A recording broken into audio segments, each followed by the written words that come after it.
So before we get into the GETTR talk, before we GETTR to the GETTR talk, there we go. We're going to talk about Trump's alternative, which was supposed to have an open beta start in November, but that didn't get off the ground. But now they have a CEO and somebody who's just all over the place. He's a very high-profile guy and seems to have his head partially screwed on correctly. It's just he's had a bitch of a time with these traditional social media outlets and censoring him, okay, taking down his accounts, taking down his posts, just being general fuckers out there, okay. So now he's left Congress, okay, he's officially tendered his resignation. Devin Nunes is formally resigned from Congress to lead Trump's media group. So maybe now in 2022 they're finally going to get off the ground.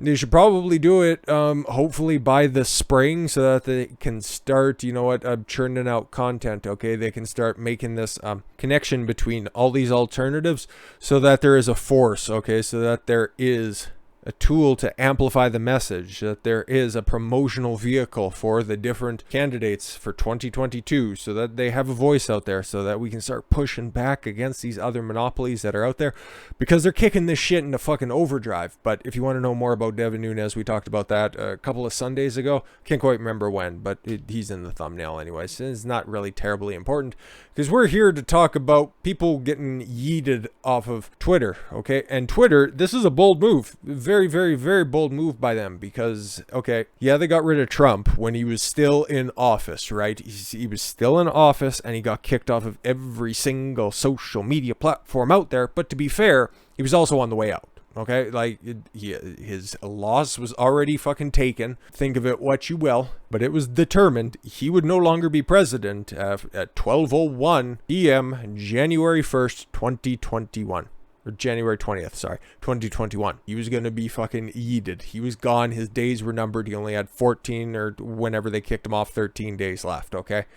But this one right here, okay, them getting rid of Marjorie Taylor Greene, she's going to be running for re-election at the end of the year, but there's nothing definitive about her term, so this is a big fucking move by them, okay? Like, why they got rid of her? It seems very, very interesting, to say the least. So, Twitter permanently suspended the personal account of Representative Marjorie Taylor Greene on January 2nd, claiming that she was posting false information related to the coup. I don't know what that is, and we'll probably not talk directly about that because I'm almost out of jail, okay? And I really don't need to catch another fucking strike. 8 is enough. 8 does anybody else, okay, over the past less than a year, has anybody else caught that many? I'm not aware of them. Anyways, we permanently suspended Marjorie Taylor Greene, representative, put some fucking respect on that name, for repeated violations of our coup misinformation policy. A Twitter spokesperson, sorry, don't want to misgender, said in a statement to media outlets, repeating a boilerplate message that had been offered after other recent suspensions were handed down. More on them soon. We've been clear that, per our strike system for this policy, we will permanently suspend accounts for repeated violations of this policy. But will you adhere to your own policy? Just because you say that you have a policy and that you're enforcing it doesn't necessarily mean you're sticking that close to the actual definitions that you've laid out in said policy. Representatives for Twitter and Greene's office did not respond for requests for comment, but it's not clear which of Greene's posts drew the ire of Twitter on January 2nd, yesterday, and Twitter didn't elaborate on the alleged misinformation that Greene had posted. Accounts suspended, Twitter suspends accounts which violate the Twitter rules, whatever. This same old shit that you get from any of those fucking yeeted accounts, okay? Greene's House of Representative accounts is still online, but okay, would that violate some sort of a ban if she was to start posting on that? Because there's also a rule that's on there. If you're banned, okay, if one of your accounts that you're posting on gets banned and then you create another account, that one can get immediately terminated by the ban evasion. I think that's the official term. I'm not on any of these fucking shit platforms. I just have one there if I need to display any tweets, which I haven't felt the need to in a long time. Mostly because it's cancer, and that new fucking fat-headed CEO that they have just loves himself some censorship. So this is kicking off with a bang. It's starting 2022 with a bang. Greene responded to Twitter's suspension on GETTR, a social media platform started by Jason Miller, former advisor of President Donald Trump, who loves banging horse. When Maxine Waters can go into the streets and threaten violence on Twitter. Yeah, exactly. Okay. C, when the jury was deliberating or on the cusp of deliberating on the George Floyd trial. And then, yeah, talking about Trump supporters. We need to meet them. We need to confront them. We need to make them feel comfortable. Tell them they're not welcome here. Kamala and Elon can bail out rioters on Twitter. The Minneapolis Freedom Fund. I think that's what the proper name of that is. Yeah. And chief spokesman for the terrorist Islamic Revolutionary Guard Corps can tweet morning Soleimani. Oh, and yeah, just Farrakhan's fucking Twitter account in general. And then again, the Taliban are still right there and thriving on Twitter, so just saying. But I get suspended for tweeting a VAERS statistic. Twitter is the enemy of the America. Is the enemy to America and can't handle the truth. Greene wrote on the platform, "That's fine. I'll show America we don't need them, and it's time to defeat our enemies." That's that statement just kind of reads, "Yeah, you can't fire me. I quit." Greene was referring to VAERS, the vaccine adverse event reporting system for which people use to report adverse events following COOF vaccinations. Her ban comes about a year after Twitter suspended Trump following 2021's most deadly and tragic event that ever happened. And yeah, I can't wait. In a couple of days, we get to run back that fucking disaster. But she wasn't the only one who got the fucking yeeted. She's just the most recent one, okay? We got the guy who developed the shit, okay? The motherfucker who's like, he was on the ground level developing mRNA vaccine technology. A guy who, under most, traditional circumstances, would be considered an expert on the topic. He got yeeted. He got yeeted off of Twitter, okay? He just has wrong think. He's not science. He's just science, and that's not cool. That's not cool on Twitter. Key MNRA contributor Dr. Robert Malone, a prominent skeptic of mandatory vaccinations. Yeah. I think everybody should be skeptical of the vaccinations. Everybody should be skeptical of the government telling you exactly what the fuck they need to do. Apparently, he was on the Joe Rogan podcast. I don't watch it. Okay, a lot of people don't watch it anymore. The search traffic outside of whenever he starts to saber rattle with CNN, nobody really checks the shit out. You can look at the numbers; they fucking dwindle. But whatever. It's still the biggest show out there. It's just not as big as it could be thanks to him just kind of capitulating to censorship. But when it starts to directly affect him, he starts to see the writing on the wall, then he starts to speak up. Days after Malone was suspended from Twitter during an interview in the United States, that the United States is in the midst of a mass formation psychosis. What do you mean by that, Doc? Our government is out of control on this, Malone said about the vaccine mandates in an interview which was released over the weekend. They are lawless. They completely disregard bioethics. They completely disregard the federal common rule. They've broken all the rules that I know of, and they've been trained in it for years and years and years. Malone, an expert in vaccine technologies, who received training at the University of California, Davis, UC San Diego, and the Salk Institute, was banned by Twitter last week. Malone told Epoch Times last week that that Twitter offered no explanation about why his account, which had amassed 500,000 followers, was suspended. Wrong thing. I think you know that, Doc, and I think that's probably the reason for it as well. Spokesperson for Twitter told the left-wing Daily Dot outlet, I don't even know what Daily Dot is, and I'm sure that the people who are employed by Daily Dot have no idea what the Daily Dot is, outlet, that Malone's account was permanently suspended for repeated violations of the COOF misinformation policy. Per the strike system outlined here, we will permanently suspend accounts for repeated violations of this policy. Okay, cool. Again, it's supposed to be a 5-strike system. It's exactly what Marjorie Taylor Greene was talking about, and it's one of those things where she's like, I was only suspended 3 times, but then they kicked me off. But I guess it's super egregious because, well, she's Marjorie Taylor Greene. She's kind of nuts, but that's fine. These mandates, they're explicitly illegal. Well, depends on the judge and depends on the day, but yeah, I tend to agree. And are explicitly inconsistent with the Nuremberg Code. That's why the United Nations is trying to repeal it. Yep, that's fun. Malone said during his interview with Rogan, referring to the set of research ethics principles against of human experimentation. They are explicitly inconsistent with the Belmont Report, he said, referring to the 78 report published in the Federal Register regarding ethical principles and guidelines for research involving human subjects. They're flat out illegal and they don't care. What? No. Towards the end of the interview, Malone suggested that people are in the midst of what he's called mass formation psychosis, drawing parallels to the mentality that developed among the German population in the 20s and 30s. Uh-oh, is he drawing these very, very spicy parallels? Let's continue. Let's read more. In those years, Germans had a highly intelligent, highly educated population, and they went barking mad, Malone said. That is true. That is true. Okay. It's funny, right? What was I reading? Black rednecks and white liberals? Talking about how Germans were one of those cultures that just kind of disseminated throughout the world, and their work ethic and their accomplishments were highly sought after. And then how in an instant they were ostracized thanks to, well, what happened in those following few decades. It's just a little bit of a touchy situation. When you have a society that has become decoupled from each other and has free-floating anxiety and a sense that things don't make sense, we can't understand it. And then their attention gets focused by the leaders of series of events on one small point, just like hypnosis. Then they literally become hypnotized and can be led anywhere. Huh. Yeah, in the throes of this, okay, I think that's the proper context, and I think that's what he said. So, in the midst of it, we're not quite there, but we're definitely stepping on the accelerator, barreling towards it.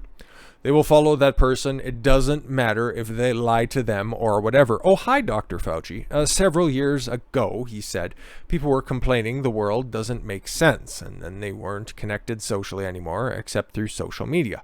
Then this thing happened, Malone said, in reference to the pandemic. That is how mass formation psychosis happens, and that is what has happened here. Yeah, I don't think he's wrong. But we're not quite at the end point yet. I think that there's still a few different avenues. I think that there's a couple of different exits on this fucking insanity highway that we can take before it's all said and done. And I think the fact that the government keeps pushing more of these fucking mandates and then the virus itself just continues to fucking back up more and more, it's waking people up. At least that's what I hope, and that's what I'm seeing around here, okay? And a lot of people are seeking alternatives because, yeah, Twitter just keeps on eating people because they started, okay, all of this stuff started with, well, Alex Jones. He seems to be patient zero in all this shit, okay? You can point to a couple of different other people, and I normally would, but everybody knows when Alex Jones was taken off. It's like, oh, okay, he's that conspiracy theory guy. Oh, no, yeah, he needs to be taken off because he's dangerous and his information, yada, yada, yada. The shit I don't believe, but that's the talking point that's out there. Then it started to be less and less and less and less dangerous people, okay? Now we're at a point where the guy who fucking helped develop, okay, a guy who was essential in the fucking vaccine technology himself, voicing his concerns about mandates, but he can immediately get fucking yeeted, okay? An outgoing president, okay, cool, well, he's on his way out anyways, that's fine, whatever. But then you got a sitting member of Congress, and then you yeet them. People are starting to realize, you'd hope, that Twitter is not your friend. You've got to start looking for alternatives. And maybe that's what Joe Rogan's doing. Not entirely sure, okay? And again, I don't really see him as this paragon of social change. He's just mostly out for himself, and there's nothing wrong with that, okay? He got the bag, he secured the bag, and now he's just doing whatever he wants, okay? The biggest show that's out there.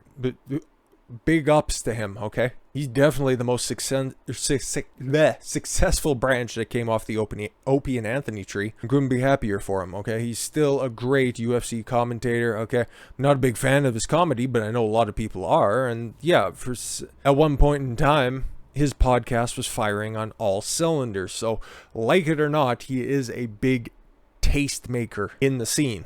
So when he's thinking about getting off of Twitter, and we're starting to see this exodus like what was happening with Parler in like fall of 2020, people hopping ship over to GETTR. That's cool, okay? It's all about creating alternatives, and that's what I'm happy about. Podcaster Joe Rogan opened a GETTR account Sunday after Twitter suspended several high-profile individuals in recent days and called on others to join him.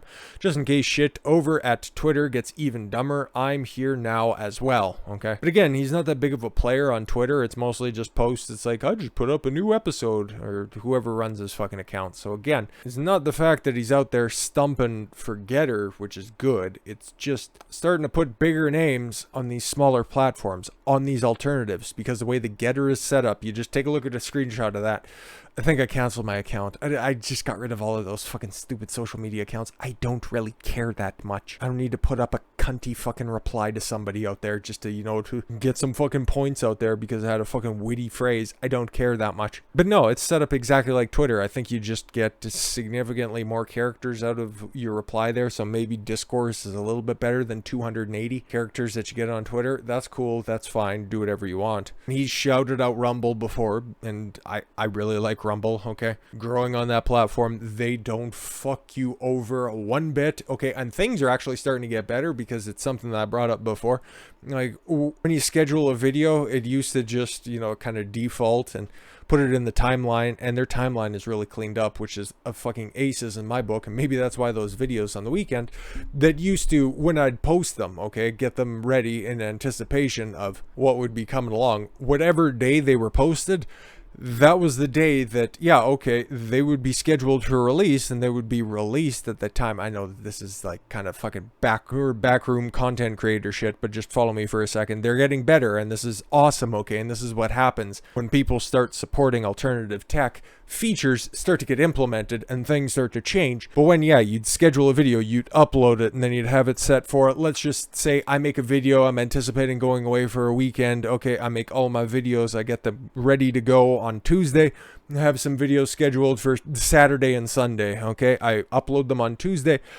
I get them ready to go at 3:30 in the afternoon on Saturday, okay? When they would release, they would be on your timeline based on Tuesday, okay? So they could be buried days and days and days ago, even though they would just be scheduled for release and they would just be released, they would just be down on the timeline. But I just noticed over the weekend, they finally changed that. So that's fucking awesome news, okay? Those are just little quality of life things for content creators that are out there that makes the platform more usable, that makes it more appealing as an alternative. And you know what? Like I said, steady fucking growth on that platform. Meanwhile, it's just kind of fucking puttering along. I don't know. Like, get 2 subscribers on YouTube and then 2 fall off. Okay, I've been stuck at 790 for fucking 3 weeks at this point, and it's fucking infuriating. Because I see it go up, and then it goes down, and then it goes up, and then it goes down. I don't really care that much. I would just like to get over the fucking hump, okay? Once I get to 1,000, I can monetize this shit, and it's fucking great, and that's wonderful. Content won't change, obviously. I would just like to get compensated for my hours and hours and hours and hours and hours of fucking work. Because I'm not shaking down any of my fucking viewers that are out there. I don't want to fucking ravage your guys' pockets because that's dog shit and that's dumb. I want to take Google's money, okay? They want to fuck me around on the strike system. I want to bankrupt those cocksuckers. It might take a long time, but I'm fucking working hard for this shit. And unfortunately, that's where all the users are. But if they start fucking around, which I think they might be doing once we get closer to the fucking midterm elections out there, because yeah, they're still, you know, running wild on the 2020 misinformation, my election integrity misinformation. Fuck off. I think that they could be setting up for some big ban hammering where only the mainstream media outlets are going to be able to talk about the election. But we'll see. We'll see. That's just my theory that's floated out there. But anyways, yeah, speaking about alternatives, right, Joe Rogan, GETTR. Rogan's move comes move to the upstart social media website chaired by former Trump advisor Jason Miller, horror fucker extraordinaire, came as Twitter suspended the personal account of Marjorie Taylor Greene after she posted information about the COOF vaccines, well, the VAERS program. Before Greene's ban, Twitter also suspended the account of Dr. Malone last week, just days before he was interviewed by Rogan. Over the weekend, Twitter also temporarily suspended media company Grabbian's account after it posted a video that included an interview interview with Representative Andy Biggs, another sitting fucking member of Congress who criticized pharmaceutical corporations. Cool, you're not even allowed to talk about Big Pharma. Okay, I don't know the content of that interview, but it couldn't be that fucking bad. Okay, and again, these are sitting members of fucking Congress. Their voice out there is pretty important. But again, these are big Twitter users. These are fucking big edgelords that are out there for the Republicans. You don't see Tommy Linetower, okay? You don't see the fucking backbenching rhinos that are out there just sticking their neck out. You don't see them getting yeeted. You definitely don't see any Democrats getting yeeted. It's only the people that put their thoughts out there that get fucking squashed down, that don't run in congruence with what Twitter wants you to believe. But then again, Malone and Grabbian's founder, Tom Elliott, that name sounds familiar, but then again, that's also a very common name, also have GETTR accounts. Responding to her suspension, yeah, we could continue to go back. Yeah, and oh yeah, this is where she talks about the strikes, okay? So again, and this could be another thing that Dr. Malone might have found out as well. So responding to her suspension, Greene wrote on Monday that she did not violate Twitter's so-called 5 strikes policy. I've never heard of this before, but okay, arguing that Twitter suspended her twice in error over the past year. Twitter forgot about the 2 times they accidentally suspended my account this past year. I seem to recall some of those, maybe. That means I've only had 3 strikes in their 5-strike system. Twitter has to reinstate my account immediately, but then again, they also have those get out of jail free cards for otherwise objectionable content. We can just yeet your account. This is beyond censorship of speech. Greene also wrote, as an elected member of Congress representing over 700,000 U.S. tax-paying citizens, which a small fraction, to be fair, only are on Twitter because, what, like 30% of the population is actually on Twitter, and even a smaller percentage of them are actually active. And I represent their voices, values, defend their freedoms, and protect the Constitution, and also shitpost like a motherfucker. In a separate post, Greene proclaimed, Twitter will be irrelevant and will lose its grip on American politics. Yup.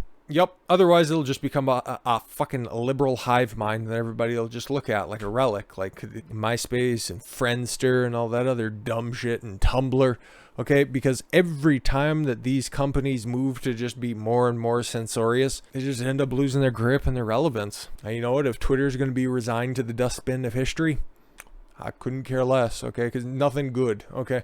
Other than quickly getting out information, but there's other avenues, okay? There's less restrictive avenues, and as long as GETTR's infrastructure's out there, they could be one of those avenues that's out there. It's just going to take more high-profile people like Joe Rogan, okay? Going to take more people getting on these alternatives, okay?